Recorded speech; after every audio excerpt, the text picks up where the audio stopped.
बिस्मिल्लाहिर्रहमानिर्रहीम। अस्सलामुअलैकुम student, I am Safdar from web app care. Previous video के अंदर हमने देखा था कि कैसे हमने अर्थमेटिक ऑपरेटर्स को यूज़ करते हुए एक प्रैक्टिकली देखा था, एक प्रोग्राम बना के जिसमें अर्थमेटिक जो ऑपरेटर्स थे प्लस माइनस मल्टीपल डिवाइड और मॉडुलस कि उसका कैसे इस्तेमाल किया था। आज की इस वीडियो के अंदर हम देखेंगे कंपाउंड असाइनमेंट ऑपरेशंस क्या हैं। कंपाउंड असाइनमेंट ऑपरेशंस, जैसे कि मैं आपको बता चुका हूं अपने थ्योरी वाली क्लास के अंदर, कंपाउंड असाइनमेंट क्या होता है। असाइनमेंट कहते हैं बेसिकली, ये जो लफ्ज़ असाइनमेंट है, असाइनमेंट कहते हैं इज इक्वल को, और कंपाउंड असाइनमेंट का मतलब होता है कि असाइनमेंट के साथ कोई और सिंबल भी क्या हो, मिलाया गया, कोई और ऑपरेटर भी मिलाया गया, जैसे कि प्लस इज इक्वल, जैसे कि माइनस इज इक्वल, जैसे कि मल्टीप्लाई इज इक्वल, इस तरह के, जैसे कि डिवाइड बाय इज इक्वल। ये बेसिकली हमारे क्या है, कंपाउंड असाइनमेंट है। आज हम इसका प्रैक्टिकल करेंगे और देखेंगे ये कैसे काम करेगा। जैसा कि आप पहले से जानते हैं कि जब हम कोई काम सी लैंग्वेज के अंदर करते हैं तो सबसे पहले प्री प्रोसेसर डायरेक्टिव उसमें इंक्लूड करते हैं, जिसमें इंक्लूड हैश इंक्लूड के नाम से stdio.h यानी स्टैंडर्ड इनपुट आउटपुट की लाइब्रेरी आप अपनी क्लास में शामिल करते हैं। उसके बाद हैश इंक्लूड conio.h conio.h। उसके बाद वाइड मेन फंक्शन होता है, फंक्शन के आगे पैरेंथेसिस लगाए जाते हैं और ब्रेसेस के अंदर सारा काम होता है। जैसे कि मैं आपको बता चुका हूँ, जैसे ही प्रोग्राम हम एंड करेंगे तो गेट ch का फंक्शन लगाते हैं, और प्रोग्राम के स्टार्ट के अंदर हम clr का फंक्शन लगाते हैं। ये बेसिकली क्या, क्लियर स्क्रीन का फंक्शन है। यहां पे मैं क्या करता हूं कि एक इंटीजर इंटीजर a के नाम से एक वेरिएबल डिक्लेयर कर लेता हूं। क्लियर है, यकीनन आपको नजर आ रहा होगा। हमने क्या किया, यहां पे अपने प्रोग्राम के अंदर a को एक वैल्यू असाइन कर देते, जैसे कि a इज इक्वल टू 10। ये मैंने a को एक वैल्यू दे दी। अब मैं क्या कहता हूं, मैं कहता हूं प्रिंट करवा, प्रिंट एफ बेसिकली प्रिंट का फंक्शन होता है। मैं कहता हूं प्रिंट करवा क्या, value of A, value of ए।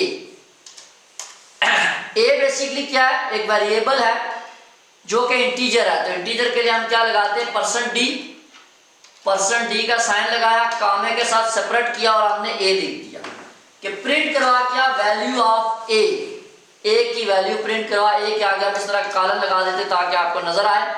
जब मैं इसको सेव करता हूं कंट्रोल एस के साथ, कंपाइल करता हूं अल्टर F9 के साथ, देखें कोई भी एरर शो नहीं हो रहा।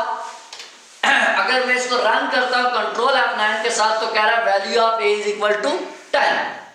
अब हम क्या करते हैं, 10 क्यों आई, क्योंकि ए की वैल्यू यहाँ पे हमने 10 दी हुई है। अब हम क्या करते हैं, इसके अंदर कोई चीज बढ़ा देते हैं। मैंने कहा ए वेरिएबल है, उसमें प्लस और इज इक्वल का, प्लस इज इक्वल बेसिकली क्या था, हमारा कंपाउंड असाइनमेंट था क्या, 5। प्लस इज इक्वल का मतलब क्या हुआ, यानी जो चीज पहले उसके पास जो वैल्यू है, पहले उसके पास वैल्यू क्या है 10, इसका मतलब है 10 उसके पास ऑलरेडी है, उसमें मजीद प्लस कर क्या 5, तो इसका रिजल्ट 15 आना चाहिए। चेक करते हैं, मैंने कहा जी प्रिंट एफ का क्या, value of a after a plus is equal to 5, a plus is equal to 5। इसका मतलब है वहां पे लिखा हुआ नजर आएगा हमें क्या, value of a after a plus is equal to 5, percent d क्योंकि इंटीजर है, कामा ए। अब इसको चेक करते हैं, मैंने सेव किया, अल्टर F9 किया, कोई एरर मौजूद नहीं है, कंट्रोल F9 किया, तो ये देखिए value of a 10, value of a after a plus 5 is equal to 15। But ये दूसरी लाइन में नहीं गया, तो हम इसके लिए यहाँ पे लाइन चेंज कर लेते हैं ताकि हमें अलग से नजर आए, बैकस्लैश और यहाँ पे एन लगा के हम न्यू लाइन ले लेते हैं। बैकस्लैश एन लगा दिया मैंने। और यहाँ पे हम a plus is equal 5 colon लगा देते ताकि हमें अच्छा लगे। कंट्रोल एस अल्टर F9, कोई एरर मौजूद नहीं है, कंट्रोल F9 करेंगे तो ये देखिए आप क्या लिखा, value of a is equal to 10 और value of a after a plus is equal 5 is equal to 15। यानी क्या हुआ, 10 पहले था उसने प्लस कर दिया 5 तो क्या हो गया हमारे पास 15 हो गया। नेक्स्ट देखते हैं हम इसके अंदर माइनस करके। मैंने कहा जी a में क्या कर, माइनस इज इक्वल कर फॉर एग्जांपल 5। अब हमने क्या किया, प्रिंट ऑफ करवा, यकीनन आपको नजर आ रहा होगा, प्रिंट ऑफ करवा बैक स्लैश एंड उसी तरह देते हैं हम न्यू लाइन के लिए।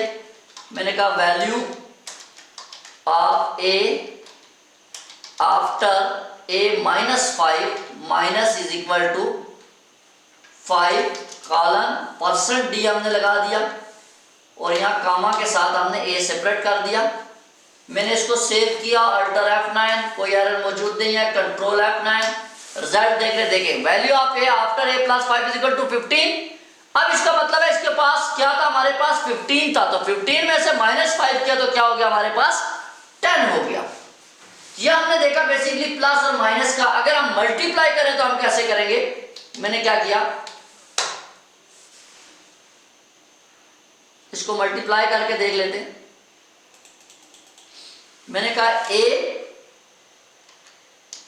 मल्टीप्लाई इज इक्वल 5 या मल्टीप्लाई इज इक्वल 3 कर देते हैं, 2 कर देते हैं। बुक में हमारे पास 2, आप 2 ही कर देते हैं, चले आपको वो एग्जांपल भी समझ में आती जाएगी। और मैंने हम यहाँ पे क्या किया, प्रिंट ऑफ करवा, प्रिंट ऑफ में हमने लिख दिया back slash and new line. मैंने कहा value of a after a multiply is equal 5% d और सेपरेट कर दिया हमने किससे, कामे से a। मैंने सेव किया, अल्टर F9 कंपाइल किया, कोई एरर नहीं है, कंट्रोल F9 चलाया तो देखिए value of a after a multiply is equal to 5। इसका मतलब यह है कि 10 को उसने 2 से मल्टीप्लाई, सॉरी ये बेसिकली क्या था, मल्टीप्लाई 5 नहीं था बल्कि मल्टीप्लाई इज इक्वल टू 2 था। अब हम सेव करते हैं, अल्टर F9 करते हैं, कोई एरर नहीं है, कंट्रोल F9 करते हैं तो ये हमारे पास क्या आ गया कि 10 को मल्टीप्लाई किया इज इक्वल 2 के साथ तो 10 2 हमारे पास क्या हो गया 20 हो गया। अगर हम इसी को डिवाइड में देखते हैं तो डिवाइड में हमारे पास क्या नजर आएगा, मैं यहाँ पे आगे क्या मजीद, मैंने कहा a को डिवाइड बाई और is equal to for example क्या कर दे 2 कर दे तो क्या होगा, प्रिंट ऑफ करवा टर्मिनेटर, यहां पे हमने लिख दिया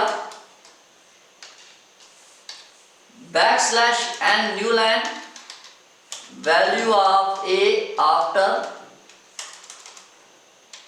a divided by is equal to 2% d और कामे के साथ हमने सेपरेट कर दिया a। कंट्रोल S करते हैं, अल्टर F9 करते हैं, कंट्रोल F9 करते हैं तो ये देखें हमारे पास divided by is equal to 2 आया, क्या आ गया 10, यानी कि 20 डिवाइडेड बाई 2 आ गया हमारे पास क्या 10। यहाँ पे कॉलन लगा देते ताकि आपको सही नजर आए। उसके बाद हम क्या करते हैं, डिवाइड का भी हो गया। अगर हम मॉडुलस का देखें तो मैंने कहा a को मॉडुलस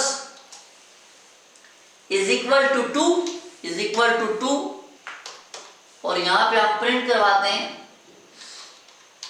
प्रिंट एफ क्या कर back slash n value of a after a modulus is equal to 2 colon percent d और यहाँ पे हम कामे के साथ लिख देते हैं a। सेव करते हैं, सेव करने के बाद अल्टर F9 करते हैं, कोई एरर मौजूद नहीं है, कंट्रोल F9 करते हैं तो ये हमारे पास मॉडुलस d आया, बट मॉडुलस में आई थिंक डबल मॉडुलस लगेगा, ए मॉडुलस मॉडुलस लगेगा, ठीक हो गया। यहाँ पे हम डबल मॉडुलस लगाएंगे, ऐसे सेव किया, ऑल्टर F9 किया, कोई एरर नहीं है, कंट्रोल F9 किया, तो ये हमारे पास 0 आ गया। तो ये बेसिकली हमने क्या देखा, पिछले प्रोग्राम के अंदर हमने सिर्फ अर्थमेटिक एक्सप्रेशन को यूज किया था, यानी कि प्लस माइनस मल्टीपल और डिवाइड को यूज किया था। बट इस लेक्चर के अंदर हमने क्या देखा कि कंपाउंड असाइनमेंट स्टेटमेंट जो थी, कंपाउंड असाइनमेंट क्या होती है, ये देखिए कंपाउंड असाइनमेंट ऑपरेटर, यानी कि इज इक्वल के साथ कोई दूसरा ऑपरेटर मौजूद हो, तो यहाँ पे हमने इज इक्वल के साथ प्लस लगाया, इज इक्वल के साथ माइनस लगाया, इज इक्वल के साथ मल्टीपल लगाया, इज इक्वल के साथ डिवाइड लगाया और इज इक्वल के साथ हमने मॉडुलस लगाया। तो मुझे उम्मीद है कि आपको ये लेक्चर समझ आ चुका होगा। इसमें कोई बड़ी बात नहीं है, जिस तरह से हम अर्थमेटिक ऑपरेटर यूज करते हैं इसी तरह हम कंपाउंड असाइनमेंट ऑपरेटर यूज करते हैं। फर्क इतना है कि सिर्फ प्लस के साथ इज इक्वल, यानी कि प्लस बेसिकली अर्थमेटिक ऑपरेटर था, इज इक्वल हमारे पास असाइनमेंट ऑपरेटर था, तो ये प्लस और इज इक्वल दोनों मिलके बनाते हैं। ये वाला प्लस हमारे पास क्या है, अर्थमेटिक ऑपरेटर, इज इक्वल क्या है, असाइनमेंट ऑपरेटर, तो दोनों मिलके बनाते हैं कंपाउंड असाइनमेंट ऑपरेटर्स। क्लियर है? अगर आपकी कोई भी क्यूरी हो तो आप कमेंट्स कर सकते हैं, मुझसे पूछ सकते हैं। बहुत शुक्रिया, मिलते हैं नेक्स्ट वीडियो के साथ, तब तक के लिए अल्लाह हाफिज।